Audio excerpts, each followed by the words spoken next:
During my last 2-box nickel hunt video, we not only found upgrades and additions, we also found our fair share of silver wartime nickels. Now, beggars can't be choosers, but it's been several hunts since I have found a buffalo nickel. So, in addition to finding what I need for the albums, and silver of course, I'm hoping to get off the buffalo nickel schneid.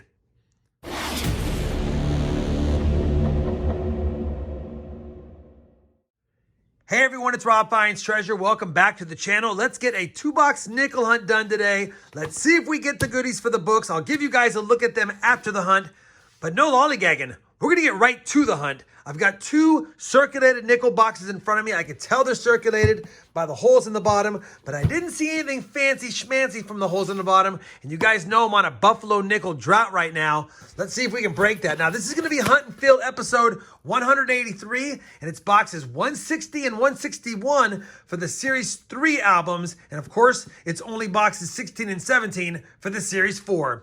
All right, the top is popped.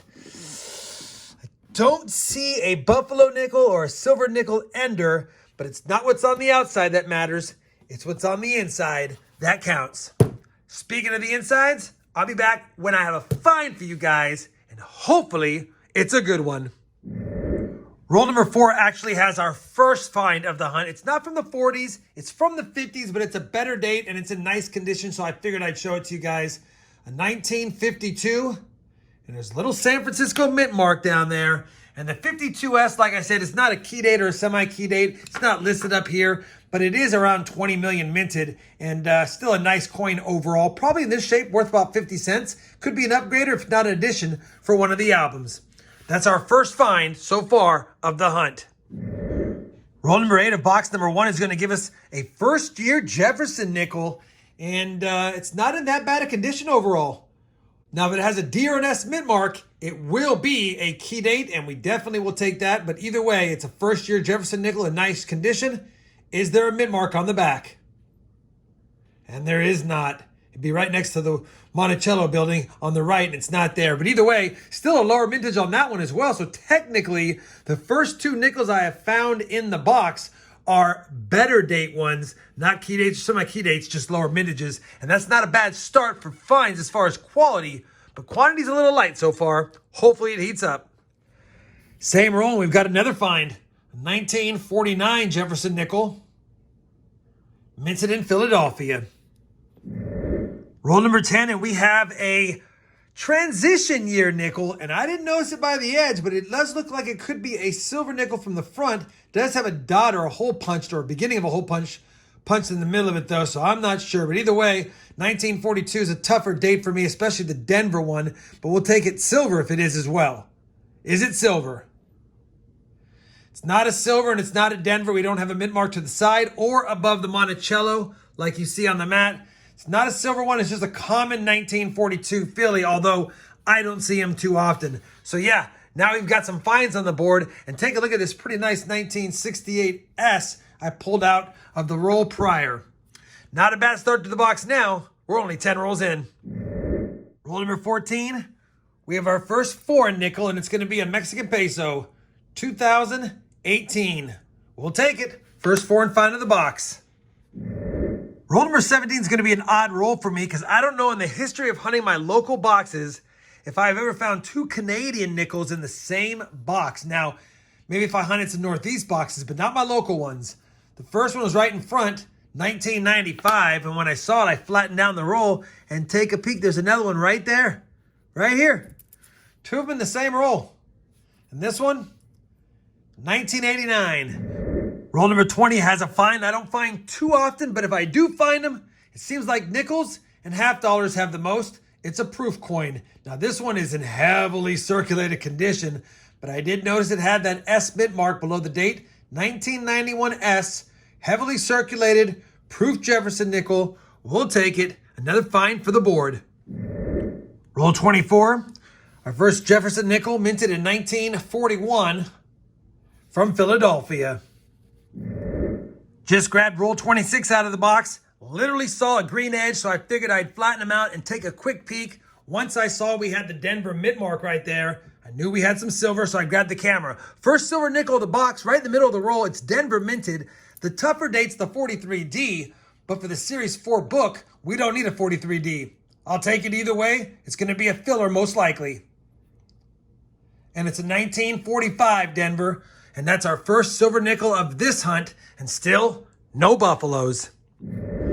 Well, we're now on roll number 36 of the box. It's kind of slowed down a little bit, but we got another find from the 40s. It's a 1941 Philadelphia. I'll be back when I have another find. All the way up to roll 48, the box continues to be completely barren of finds in the back half until now, and ironically, this coin was an ender. I knew it looked old by the reverse, and sure enough, it's a 1942, and because I saw the backside first, I knew it was another 1942 Philly. Coincidentally, right behind it is another find from the 40s, a 1941 Philly. So no finds for several rolls, and then the first two coins in this roll were finds. All right, I'm going to get back to the hunt. I'll bring it back in if I have another find before the end of the box. Same roll, find number 3 is the year before the other ones, 1940 in terrible shape. And I think it's a 40 with a mint mark. Yeah, it's got some hair on it, but it's a 1940 Denver, and that'll be sent back after the hunt. All right, that's going to do it for box number 1 of the hunt. Not that bad of a box considering the back half was pretty tough. 19 finds on the board. We had 3 foreign coins as you saw. A couple of 42Ps. I don't see them very often. A first year 38P. We got the proof. We got the silver, the 1945 Denver. Don't know if we need it for the book. I'm hoping we do. And then a couple of beauties up here. One was a 66. Really nice. And then a 68S that I showed earlier. So, not too bad if I include the nice finds, actually 21 overall finds. Let me get this box out of the way, slide the second box over. We'll continue on with the hunt, see if we have any fancy enders on this side of the box. Nope. And yes, we still want to find us a buffalo. Hopefully, we'll find one in this box. Roll number 4 of box number 2 will give us our first find of this box. It's a damaged 1941 from Denver. Roll 60 of the 100 roll hunt. Our second nickel from 1940. This one a little bit better condition. 1940 Philadelphia. Roll number 62. Just another 1940 Jefferson nickel. And that might be a San Francisco mint mark this time. Yes, it is. 1940 San Francisco.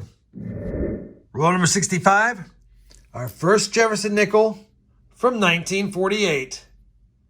And that's a 48 Philly. Roll number 69, another Jefferson nickel from 1941. It's got a lot of damage on it. I don't think we're going to see the mint mark. It doesn't really matter. It is a 1941. There could be one there, but either way, we don't need it. 1941 nickel for the board. Very next roll number 70. Third coin in is another 1941 Jefferson nickel from Philadelphia. Seems to be the popular year. Roll number 72. Another nickel from the 40s. This time a 1940 Philly. Roll number 73 of the hunt, and the buffalo drought is officially over. I just flattened out this roll, and peeking out right there is a buffalo nickel. All right, let's see if there's a mint mark and if there's a date. We know it's a type 2 based on the flat mound. I don't see a mint mark, and I don't see a date. Let me take a minute to look at it under the microscope and under the loop. And I don't think we're going to see it under the microscope. Too much zoom and there's damage. Let me see if I can get a date. If not, I will nick a date it. It's just a Philly, so it doesn't really matter. But let me see if I can get a date. I'll be back when I have one. But it feels good finally getting a buffalo nickel. It's been a while. All right, we finished using the trusty Nick-A-Date. And for those wondering, I do have a video on how to properly use Nick-A-Date. I'll post a link to it up here for those that want to watch it. We went ahead and Nick-A-Dated this nickel, and sure enough, very easily can see the 1917 date. Obviously, with Nick-A-Date, this coin's going to be worth less than had it not been Nick-A-Dated and had a clean date. But either way, it's still worth about a quarter, I guess. 1917 Philly is a common date. Still, I don't mind finding buffalo nickels that are dateless. It's one of my favorite things to find in boxes. It had been a bit. We're back on the buffaloes, hopefully, and it was good to see. Now let's get back on with the hunt. Roll number 82 of the box is going to give us a nice semi-key date Jefferson nickel. We had the 51D earlier, so I saw another 1951, and when I flipped it around, saw that it had the S mid mark. I'll go ahead and scope it for you guys. Right there, 1951S. As many of you know, it's listed on my mat as a semi-key date Jefferson nickel based on the mintage. It does have some value in the higher grades, but in circulated grades like this, it might be a 50-cent nickel. Either way, it's nice to see. Good to see a lower minted nickel in the hunt. And hopefully that means we've got some other goodies in the last 18 rolls. Roll number 34. We've got ourselves a second-year Jefferson nickel, and you know we need a 1939S for one of the books. Is there a mint mark on this pretty slick 39? And there is not, so it's a common 1939. Of course, we do want to scope it to see if it has any of the doubling on Monticello and 5 cents. There's a really nice DDR if it did have it worth a lot of money, even in this condition. Either way, that's not it. Just a common 1939 for the top of the board. Well, that's going to wrap it up for this 2-box hunt. And yeah, we didn't get anything super valuable and no key dates. And we didn't get the 50D, but we had a little bit of everything, and that made for a fun hunt. Obviously, I will go through all of the common stuff up here and see if anything upgrades both of the albums. But here's the finds of the hunt. The 2 nicer nickels you see down here, we'll double check those against the books, see if they upgrade anything. We only got 2 Canadians in the hunt, and ironically, the only 2 we got were in the same roll. Crazy. We also got the Mexican peso. We got a 1939. I always pull them aside. I know they're not valuable, and I know this one's not in great shape, and it's a very common one, but I always pull them out of circulation when I find them because they're old. And then we got the 1 proof nickel, 1991S, heavily circulated, pretty damaged, but I'll hold on to that as well. The lower minted nickels are down here. We got a 1938 Philly, a 51 Denver, a 52S, and a 53S, and then the semi-key date, 1951S, obviously under 10 million minted for that. So 3 S minted 50s nickels in a row, 51, 52, and 53. Can't get mad at that. We found 1 silver, so a lot less than last time, but we'll still take it. 45D, hopefully it's one for the books.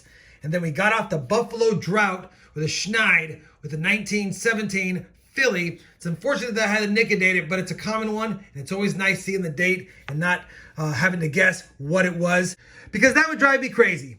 All right, let me go ahead and compare all of today's finds to both albums, and I'll be back with a look at the books and some final thoughts on this fun 2-box hunt. All right, we have finished comparing all of today's finds to both albums. We had a little something for both books. For the Series 3 album, we only upgraded the 1968S. It was one of the nice nickels you guys saw me find today. Still nice seeing an upgrade after 161 boxes searched. Still no 1950 Denver, and still no 1939S. So, still missing those 2 nickels. For the Series 4 book, 17 boxes searched now. 164 out of 174. We added that 45D from today's hunt. Where are you at? Right there. So we plugged that one in, and I've got a stand-in for the silver jar pushed to the side. We also had 4 upgrades, a 1940 Denver, a 42P, a 49P, and a 53S. And to save time, I'm not going to show them all off at the end of the video here, but I will take it. That's back-to-back hunts with back-to-back upgrades and additions, and you can't get mad at that. And hard to believe, 17 boxes in only, we only have 10 nickels needed to complete this Series 4 book. Obviously, a lot of the key dates, and still 6 or 7 war nickels needing to be found. Hopefully you guys enjoyed this 2-box hunt. Like I said, it didn't have a ton of great finds, but it had a lot of fun finds, and that always makes for a good hunt. If you did, I certainly would appreciate that thumbs up. And as always, everyone, happy hunting, and thanks for watching.